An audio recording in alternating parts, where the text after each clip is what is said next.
Hi, my name is Tiffany Fox and I am the mother of 3 avocado gator boys, and I'm also the maker of these beautiful sun catchers.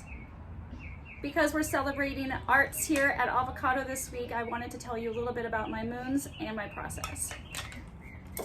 So I started getting into tie-dye during the lockdown with my children. We did a lot of tie-dye, and that's how I make my moons. So in order to start my tie-dye, I take just a white piece of fabric.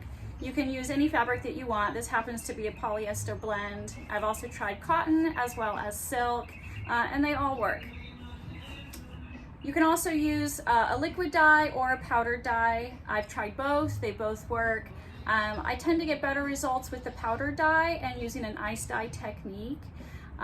Doing that, you would put your fabric down and then you would cover it with ice. Then you would put the powder dye on top of the ice and let the ice melt, and then all the colors just kind of bleed into each other, and it's really beautiful. So after I do the ice dye on my fabric, I end up with something like this. And here's a purple one and some yellow. And so then I just take my big piece of fabric and I cut it down in the shape that I'm working with. I have a star, I have triangles, I recently got hearts. And so then I cut down my fabric and I place it into my form and I cover it with an epoxy resin. I've tried several different brands and I feel like moss is the best because once it dries or cures, it's really glossy and clear and doesn't have a lot of bubbles in it. So after I pour my resin on top and I let it dry, I pop it off and I coat it with a polyurethane.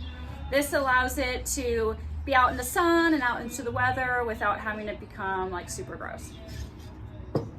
After that, I drill some holes on the top and the bottom with my Dremel tool right here.